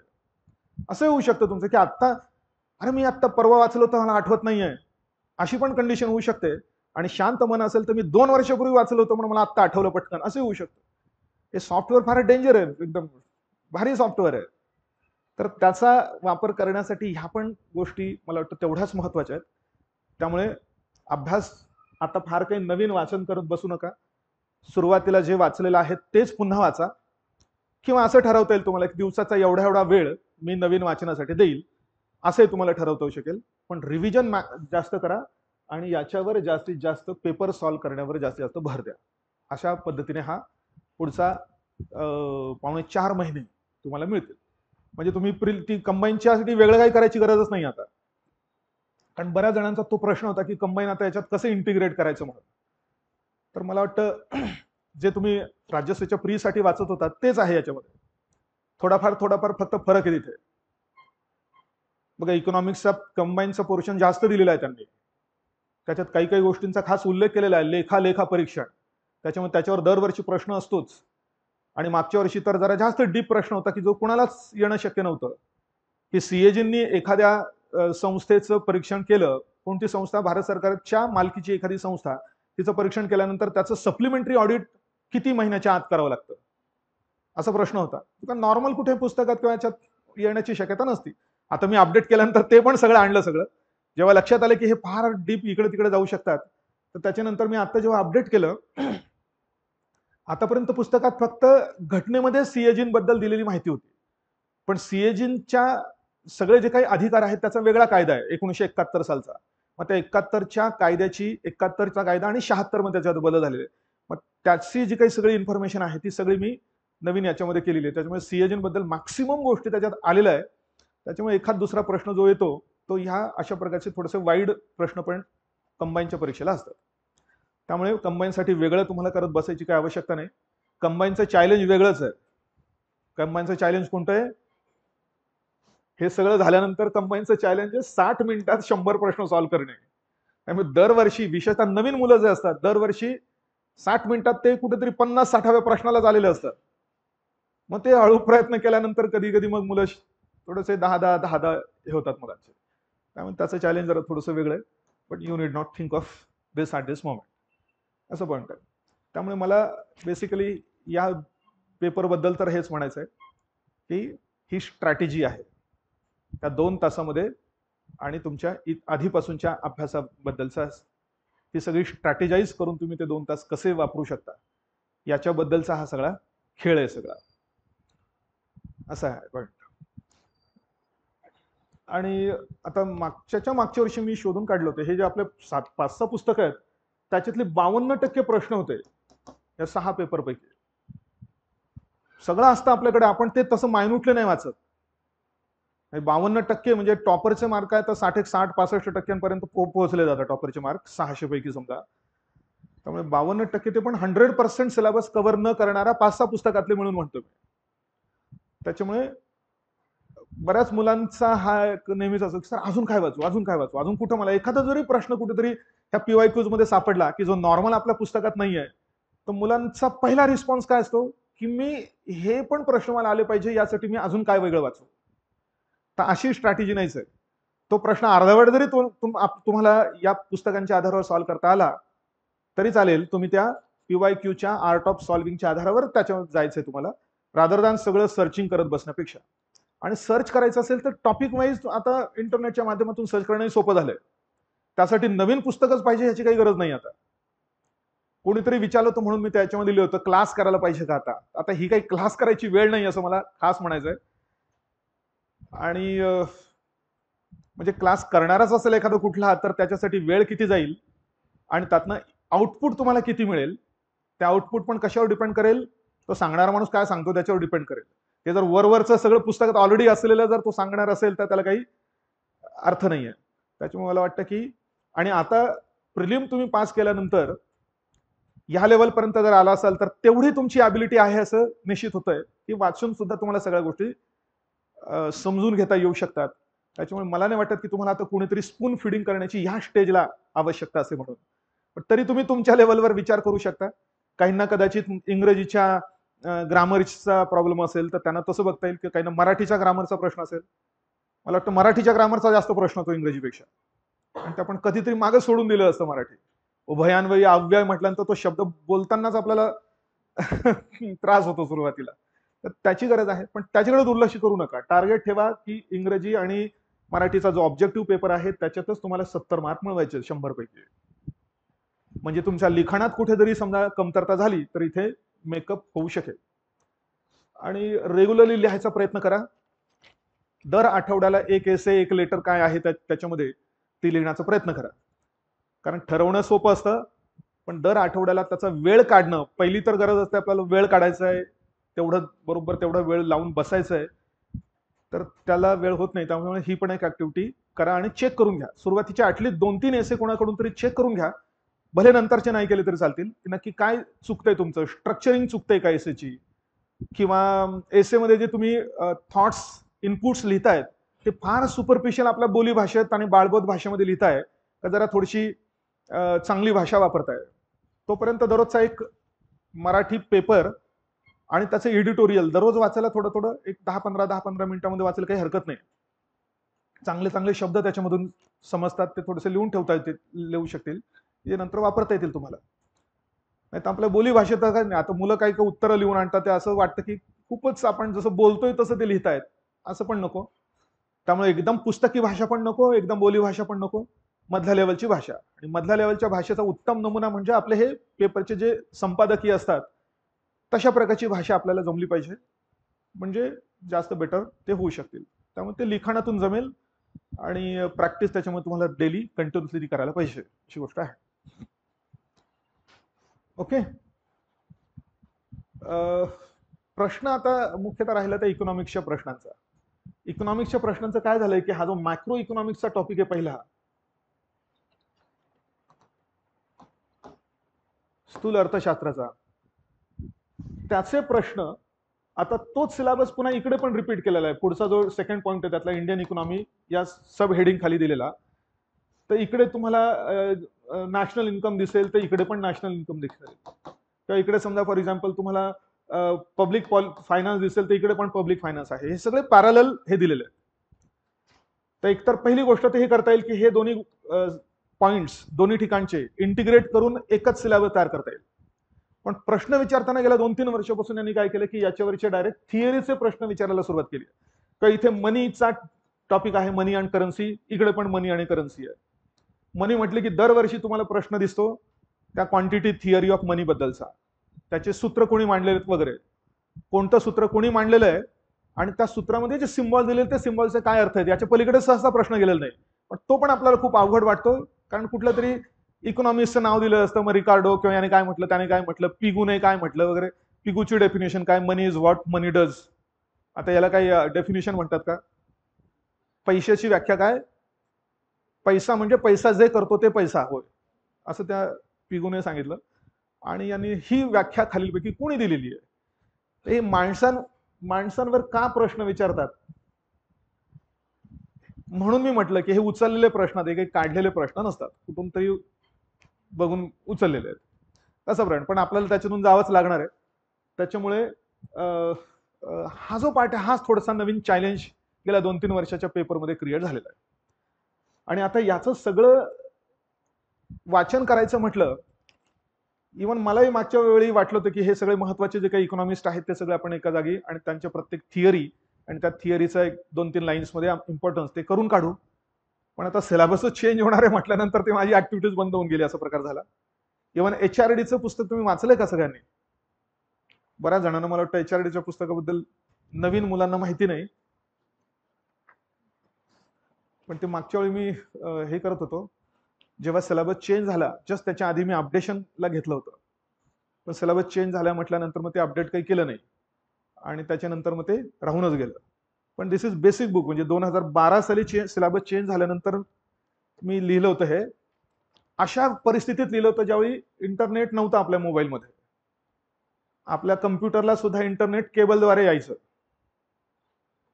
पेन ड्राईव्ह नव्हता, तो ड्युएल तर अजिबातच नव्हता, इंटरनेट कॅफेवर जाऊन बसावं लागायचं. त्या माणसाला डाउनलोड करण्यासाठी जास्त कष्ट करावं लागतं आणि ते याच्यामध्ये सीडीवर ते डेटा घेऊन यावा लागायचा. मग घरच्या याच्यामध्ये म्हणजे खूप म्हणजे तुम्हाला माहिती आहे तो विषय जो आहे तो काही विषय नाहीये. त्याच्यात असंख्य म्हणजे हजारो गोष्टींचं एकत्रीकरण केलेलं आहे. नवीन नवीन इतक्या योजना आणि काय काय काय. पण त्या सगळ्या गोष्टींचं एकदम बेसिक त्याच्यामध्ये मी दिलेलं होतं, क्रिएट केलं होतं. इव्हन त्या ज्या सगळ्या आंतरराष्ट्रीय संघटना आहे, प्रत्येक संघटनेची माहिती मराठीत लिहिण्यासाठी प्रत्येकाचा रिपोर्ट जो आहे 200-200, 300-300 पानांचा तो वाचायला लागायचा सुरुवातीला आणि त्यानंतर ते लिहिलंय. म्हणून आणि कित्येक दरवर्षी मुलं इंटरव्ह्यूच्या वेळी येतात तेव्हा मला सांगतात की मी फक्त 100 प्रश्न 100 मार्क त्या एका पुस्तकाच्या फक्त अनालिसिसवर आणि अभ्यासावर मिळू शकलो रेग्युलरली सांगायची मुलं. फक्त आता प्रॉब्लेम काय झाला की 2-3 वर्षात ते अपडेट न केल्यामुळे नंतर ज्या काही योजना आलेल्या आहेत त्याही बऱ्याच आल्या आहेत खरं, पण गेल्या 2-3 वर्षातल्या योजना मात्र त्याच्यामध्ये नाही आहेत. जर तुम्ही त्या पण जर समजा त्याच्यात ऍडिशन केल्या आणि पीवायक्यूचा आधार घेऊन केल्या तर मला वाटतं HRDचा प्रॉब्लेम तुमचा फार काही राहणार नाही. आणि HRD मध्ये हा पॉईंट जास्त येतो, सगळे स्टेटमेंटचे प्रश्न असतात आणि हे सगळे कुठून तरी उचललेले असतात आणि मोस्टली मग करेक्टच असतात. बहुतेक सगळे प्रश्न स्टेटमेंट करेक्टच असल्यामुळे उत्तर मोस्टली काय येतं, ऑल द अबव, वरीलपैकी सर्व बरोबर. पण दरवर्षी कुठल्या कुठल्या पेपरमध्ये काही काही सरप्राईज असते, त्याच्यामुळे एकदम आपण असंच केलं पाहिजे, डोळे झाकून हे केलं पाहिजे असं करू नका. वाचन केल्यानंतरच त्या प्रश्नाचं उत्तर तुम्हाला सॉल्व्ह म्हणजे ठरवलं पाहिजे तुम्ही त्यानुसार असं म्हणाल. अशी प्रोसेस आहे. आता सध्या प्रचंड दडपण असेल तुमच्या मनावर, पण ते कमी करण्याचं मग एकच मार्ग, हळूहळू हळूहळू एक एक एक एक फिनिश करत राहा. आज अजून एक दुसरं दडपण असतं की माझं लक्षात राहत नाही, नेहमीच असतं मुलांचं. ते कधीच राहणार नाहीये, लक्षात राहणारच नाहीये, कोणाचंच राहत नाही लक्षात. आपण काही वेगळे असे नसतो, त्याला एकच पर्याय असतो, ऐनवेळी 2 रिव्हिजन्स होणे. म्हणून हा एप्रिलचा महिना तर तुम्ही बिलकुल नवीन अभ्यासासाठी दिलाच नाही पाहिजे. पूर्णपणे गेल्या 4 महिन्यात, 6 महिन्यात, 10 महिन्यात जे काही अभ्यासलेलं आहे ते सगळंच्या सगळं नजरे खालून गेलं पाहिजे, तरच ते त्या दिवशी हे होतं. त्यामुळे एप्रिल महिना पूर्णपणे सोडून द्या. 25 दिवसांमध्ये 2 रिव्हिजन, संपूर्ण सिलेबसची एक मोठी रिव्हिजन आणि एक छोटी रिव्हिजन अशी झालीच पाहिजे. फक्त ती रिव्हिजन सोपी होण्यासाठी मग त्या नोट्स आणि महत्वाच्या मार्किंग्स वगैरे अशा प्रकारच्या गोष्टी तुम्ही रेडी ठेवल्या पाहिजे की फटाफट फटाफट सगळ्या रिव्हिजन होत जातील, अशी गोष्ट आहे. त्यामुळे ती त्रिसूत्री आपली लर्निंग, रिव्हिजन आणि प्रॅक्टिस अशी गोष्ट आहे. पुन्हा आकड्यांवर प्रश्न येतात याचे, आणि हे आकडे सगळे त्या प्रश्नांचं अनालिसिस केल्यानंतर हे पुन्हा अजून पुन्हा कन्फर्म होतं की काढलेले प्रश्न नाही आहेत. आकडे अशा प्रकारचे की आज पेपर असतो 24चा आणि त्यांनी विचारलेला असतो आकडा कधी 2017चा. आपल्याला काढायला लावलं तर आपण 17च्या वर आकडा काढू का, असं प्रश्न काढू का? आपण लेटेस्ट मला माहिती आहे सगळं, म्हणजे त्यात अर्थ जुन्या कुठला तरी सोर्स मधनं उचलला आणि 17चा एक 18चा याचा विचार न करता टाकून दिला. त्या मागच्या वेळेचा एक प्रश्न होता याच्यामध्ये की मला 18 का 19 मध्ये आयातीचा आकडा सांगितलेला होता, त्याच्यामध्ये इतक्या टक्क्यांची वाढ झाली, निर्यातीची इतके बिलियन डॉलर निर्यात झाली आणि त्याच्यात मागच्या वर्षाच्या तुलनेत इतक्या टक्क्यांची वाढ झाली. हे सगळे कुठून तरी उचललेले प्रश्न आहेत. पण आता किती आकडे वाचणार, किती मागच्या वर्षांचा अभ्यास करणार?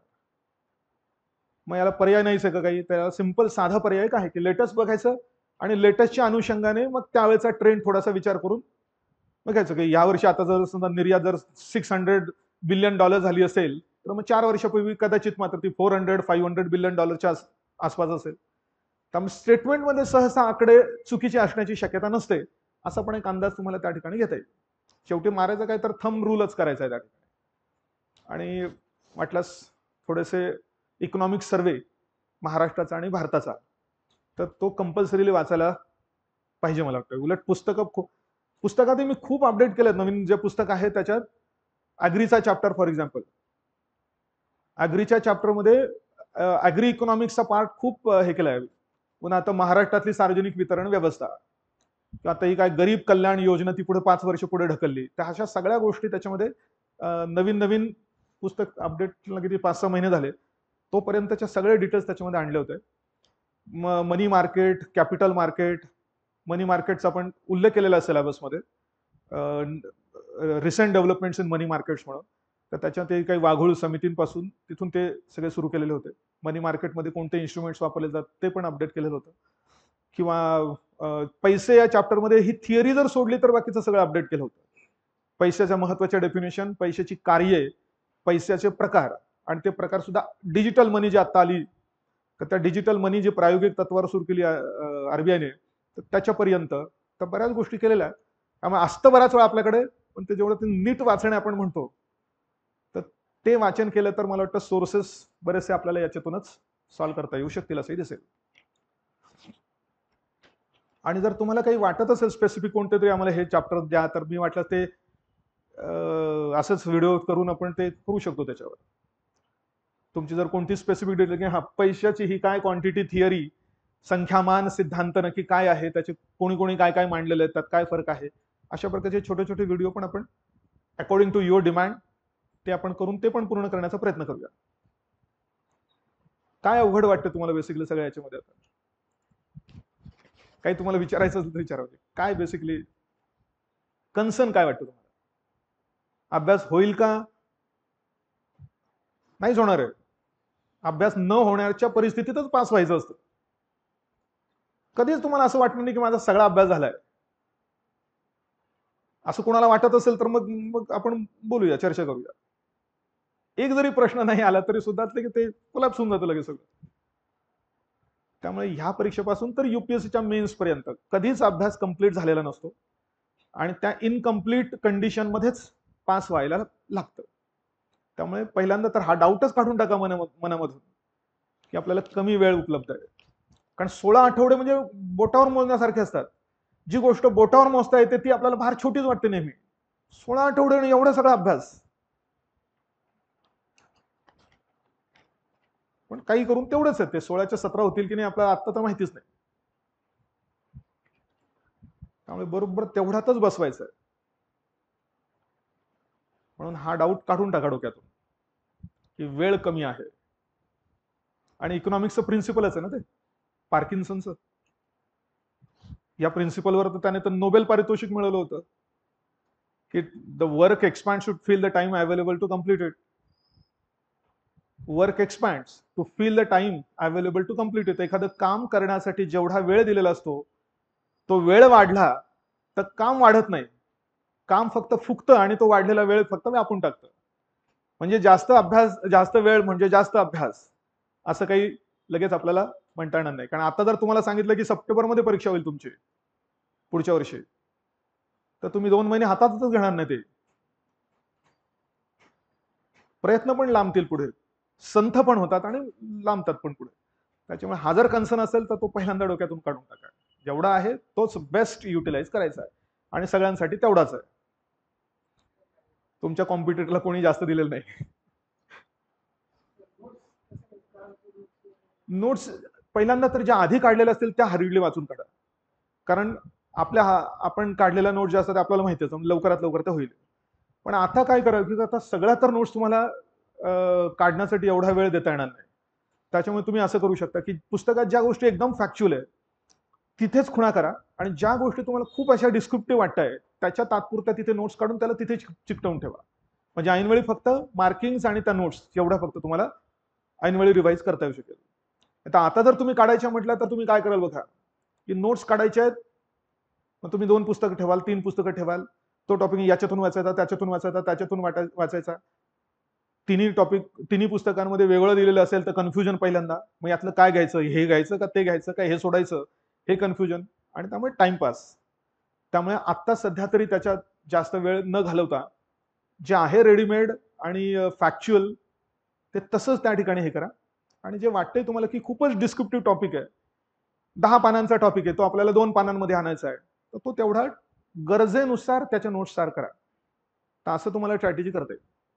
इतिहास फॉर एक्झाम्पल, गरजेनुसार ते इतिहास तेव्हाच लक्षात राहतो जेव्हा तुम्ही तो सिक्वेन्स मध्ये लिहिता. तेव्हा इतिहास कसा अभ्यासला पाहिजे याला एक निश्चित स्ट्रॅटेजी आहे. आपण नुसते फॅक्ट फॅक्ट वाचत वाचत वाचत राहतो, पण ती वाचत असताना त्याचे जे काही ब्रांचेस आहेत ते ब्रांचेस गृहीत धरत नाही. तर त्याच्यापेक्षाही जास्त उदाहरण म्हणजे आपलं क्लायमेटॉलॉजी फॉर एक्झाम्पल, तो कसा वाचायचा याला एक निश्चित क्रम आहे. तुम्ही जर सगळ्या संकल्पना म्हणजे काय म्हणतो आपण त्याला, हवामानशास्त्राचा पहिला टॉपिक कोणता आला पाहिजे? तो पहिला आला पाहिजे लॅटिट्यूड आणि लॉन्जिट्यूड. तो कळल्याशिवाय तुम्हाला सूर्याचं भासमान भ्रमण कळणार नाही. कारण भासमान भ्रमण हे काही नुसतं वाचून कळत नाही, ते इमॅजिन करावं लागतं. माहिती का? सूर्य दररोज माथ्यावर येतो, पण माथ्यावर येणाऱ्या सूर्याची दररोज लंबरूप किरण नाही पडत. ती वर्षातून दोनदाच पडतात, ती पण दोन्ही ट्रॉपिक ऑफ कॅन्सर आणि ट्रॉपिक ऑफ कॅप्रिकॉन दरम्यान. माथ्यावर तर दररोज येतो, पण माथ्यावर येणाऱ्या सूर्याची किरण दररोज लंबरूप नाही पडत. लंबरूप आहे ते केव्हा म्हणायचं? जेव्हा आपली सावली आपल्या पायात पडते आणि अशी पसरत नाही, तेव्हा आपण म्हणतो की ती पूर्णपणे लंबरूप आहे. सावली ज्यावेळी गायब होईल त्यावेळी तो किरण लंबरूप आहे असं म्हणायचं. वर्षातून दोनदाच पडतं, ते पण कुठल्या एरियामध्ये? तर कर्कवृत्त आणि मकर वृत्ताच्या दरम्यान जी जमीन आहे तिथेच. त्याच्या पलीकडे तर मात्र वर्षातून एकदाच पडेल. म्हणजे आर्टिक सर्कल आणि इकडे अंटार्क्टिक सर्कल, आणि आर्टिक आणि अंटार्क्टिक सर्कलच्या पलीकडे ध्रुवांपर्यंत मात्र वर्षातून एकदाही सूर्याची किरण लंबरूप पडत नाही, जरी दररोज तो माथ्यावर येत असला तरी सुद्धा. म्हणजे ते पहिल्यांदा ते समजावं लागतं. ते झाल्यानंतर मग पृथ्वीवर सूर्याची किरण वेगवेगळ्या ठिकाणी वेगळ्या प्रमाणात का येतात ते समजलं की मग वेगवेगळ्या ठिकाणी तापमान वेगळं का असतं. तापमान वेगळं समजलं की मग कळतं की वायू दाब जो असतो तो वेगळ्या ठिकाणी का असतो, आणि तो वेगळ्या ठिकाणी का असतो याचं कारण समजल्यानंतर कळतं की वारे का निर्माण होतात. मग नंतर वाऱ्यांचे प्रकार, मग ते ग्रही वारे आणि ह्या सगळ्या गोष्टी. ते झाल्यानंतर मग पुढे जेव्हा त्या दोन वायू राशी एकत्र येतात, मग पहिल्यांदा वायू राशींचा अभ्यास. वायू राशी एकत्र आल्यानंतर काय निर्माण होतं? फ्रंट म्हणजे आघाडी निर्माण होते, आणि ही आघाडी फिरली की आवर्त निर्माण होतात. आवर्त निर्माण होण्याचे मग ते दोन प्रकार, टेम्परेट आणि हे. एकदम सिक्वेन्स अभ्यास आहे. ही सिक्वेन्स कळली तर ते खूप इंटरेस्टिंग पण वाटतं की आपण बरोबर विचारलेला प्रश्न किंवा वाचत असलेला टॉपिक नक्की तो कुठे बसतो हे एकदम व्यवस्थित कळतं सुद्धा आपल्याला. आणि मग नंतर शेवटी isolated topics like jet streams किंवा वगैरे या सगळ्या गोष्टी. तसंच इतिहासाचं सुद्धा आहे. आपण सगळे इतिहासाचा भाग करतो, पण आता समजा मी प्रश्न विचारला की समजा स्वदेशी चळवळ समजा 1905 ची, ती काँग्रेसची चळवळ होती का? आपल्याला काय वाटतं, सगळं काँग्रेसनेच केलंय का काय? काँग्रेसची चळवळ होती का? काँग्रेसची चळवळीचा अर्थ झाला की काँग्रेसच्या अधिवेशनामध्ये ठराव पास करून जी सुरू करण्यात आली त्यालाच आपण काँग्रेसची चळवळ म्हणतो. भले काँग्रेसचे माणसं काही करत असतील अंतर्गत वैयक्तिकरित्या, पण काँग्रेसने सुरू केलेल्या चळवळी याचा अर्थ स्पेसिफिकली हा. तसं असहकार चळवळ सुरू करण्यासाठी पहिल्यांदा काँग्रेसने सप्टेंबर 20ला ठराव मांडला, तो कुणी विरोध केला काय वगैरे, आणि नागपूर अधिवेशनात ठराव पास झाल्यानंतर सुरू केलेली चळवळ. मग असं म्हणता येईल का वंगभंग चळवळीला? म्हणजे इतिहास नुसते घडामोडींचं हे नाहीये. किंवा होमरूल चळवळीला, was home rule movement started by the Congress? नाही. अॅनी बेझंट यांची इच्छा होती की, मागणी होती त्यांची की तुम्ही ठराव पास करा, मग काँग्रेसच्या माध्यमातून हे करतो. त्यांनी टाइम दिला होता काँग्रेसला की इतक्या दिवसामध्ये तुम्ही ठराव नाही पास केला काँग्रेसने, तर मी माझी होम रूल चळवळ सुरू करेल. म्हणून त्यांनी काँग्रेसच्या बाहेरून, मग एखादा साधा असा प्रश्न आला की काँग्रेसच्या चळवळी कोणत्या, तर मधल्या सगळ्या काँग्रेसच्या चळवळी नाही आहे ह्या सगळ्या. आणि त्यासाठी मग हा सगळा क्रम एकदा लक्षात आला, काँग्रेस मुवमेंट एकदा लक्षात आली 1885 पासून 1947, की मग त्याच्या ह्या वेगवेगळ्या ब्रांचेस आपल्याला लक्षात घेता येऊ शकतात. किंवा मग क्रांतिकारकांची चळवळ असेल, महिलांच्या हक्कांची चळवळ असेल, किंवा आदिवासी आणि शेतकऱ्यांच्या चळवळी असतील. ह्या सगळ्या गोष्टी अभ्यासात असताना जेव्हा आपण हे करतो, तेव्हा मग पुढचं हे रिव्हिजन आणि या सगळ्या गोष्टी, प्रश्न सॉल्व्ह करणे, प्रश्न वाचल्या पटकन क्लिक होणे, या गोष्टी सफल होतात. पण ते कधीच पूर्ण होणार नाहीये. नसेल झालं तर आता काय फारसं टेन्शन घेऊ नका. याच कंडिशन मधून हे जे पेपर सॉल्विंग आपण म्हणतोय त्याच्या माध्यमातून तुम्हाला पुढे जाता येऊ शकेल.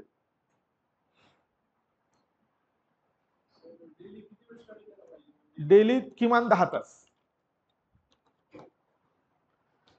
किंवा दुसऱ्या पद्धतीने म्हणता येईल उपलब्ध असलेला पूर्ण सगळा वेळ. आणि पुढच्या 4 महिन्यामध्ये तर दुसरं काहीच करू नका. ह्या जर गोष्टी केल्या तर डेली 10 तास शक्य आहे सहज, आणि 10 तासापेक्षा जास्त शक्य पण नाही. 12-13 तास एखाद्या दिवशी अभ्यास केला तर दुसऱ्या दिवशी एवढा अभ्यास म्हणजे फटीग आहे हा. सॉफ्टवेअर वापरतोय आपण, मी म्हटलं सुरुवातीला, तसं कम्प्युटर दिवसभर चालवलं तर गरम होऊन जातं, तसं हे पण असंच होतं. त्यामुळे फिजिकल लेबरपेक्षा मेंटल लेबर जास्त फटीग क्रिएट करतो उलट. त्यामुळे एखाद्या दिवशी तुम्ही 12, 13, 15 तास अभ्यास केला तर कदाचित पुढचे 2 दिवस तुमचे 5 तास पण होण्याची शक्यता नाही. त्यामुळे कन्सिस्टंटली 10 तासाचा अभ्यास होणं शक्य आहे. हा, 5 झाल्यानंतर तुम्ही सांगा किती तास केला ते, मग तुम्ही किती पण सांगू शकता. एखाद्याने जर सांगितलं मी 15 तास अभ्यास करायचो, तर याचा अर्थ एकच घ्यायचा, त्याने कुठल्या तरी एका दिवशी 15 तास अभ्यास केला होता, दररोज नाही. शक्यच नाही तेवढा, माणूस तसा बनलेलाच नाही. त्यामुळे मला वाटतं बेसिकली की 10 आवर्स इफेक्टिव्ह स्टडी, 10 तासांचा इफेक्टिव्ह स्टडी. इफेक्टिव्ह म्हणजे कसा, की दुसरं काहीच नाही डोक्यामध्ये, फक्त 100% कॉन्सन्ट्रेशन आहे. म्हणजे सकाळी सकाळी लायब्ररीत गेल्यानंतर जसं असतं तसा कंटिन्यू संध्याकाळपर्यंत कुठलाच वेगळा विचार नाहीये, कुठलाच कन्फ्युजन, फ्रस्ट्रेशन, अरे मला समजत नाहीये, मी आता जातो 5 मिनिटं 15 मिनिटं आज चहा पिऊन येतो, अशी कंडिशन दिवसभरात नसेल तर 10 तास, आणि तो थोडा कमी असला समजा 8 तास तरी सुद्धा चालून जाईल. पण ती ती ट्रान्स लेवल असते ती माणसाची, ती ट्रान्स लेवल प्रत्येकालाच अचीव्ह होईल सांगता येत नाही. त्यामुळे ती गोष्ट आहे. बघा एवढे सगळे आता तुम्ही इंडिव्हिज्युअल तुम्हाला बघतात आणि तुमच्या इतर काही मित्रांना बघतात, तेवढे माहिती आहेत. पण मला एवढ्या इतक्या वर्षामध्ये असंख्य मुलं आणि त्यांच्यातला डिफरन्स काय नक्की हा लक्षात आलेला आहे. डिफरन्स कोणता असतो, तर ह्या आउटलुकचा असतो हा डिफरन्स. आउटलुक क्षमतेनुसारच क्रिएट होते, ऍप्टिट्यूडनुसार. पण मुळात हा डिफरन्स असतो की तुम्ही किती इफेक्टिव्हली स्टडी करताय, स्टडी करताना तुम्ही किती 100% कॉन्सन्ट्रेशन करताय. त्यामुळे हे अचीव्ह करण्याचा प्रयत्न करा. पुढचे 4 महिने डोक्यात येणारी प्रत्येक गोष्ट बाजूला ठेवा. भले घरचा काही प्रॉब्लेम असेल तरी तो पण कसा बायपास करायचा आहे, हे पण मार्ग तुम्हाला शोधून काढावे लागतील, तरच गोष्ट हे शक्य. मोठी परीक्षा आहे, शेवटची आहे, चांगला जागांची संख्या पण जास्त आहे. त्यामुळे या परीक्षेत आपल्याला एक पोस्ट मिळवायचीच आहे असंच टार्गेट असलं पाहिजे. भविष्यात काय होते ना त्याचा विचार करू नका अजिबात. पण या दृष्टिकोनातून जर तुम्ही प्रयत्न केला, टार्गेट ऍटलिस्ट इन व्हायचंय, वरती किती जायचंय कुठल्या वरच्या पोस्ट पर्यंत ते मात्र तुमच्या स्वतःच्या प्रयत्नांवरती अवलंबून असेल.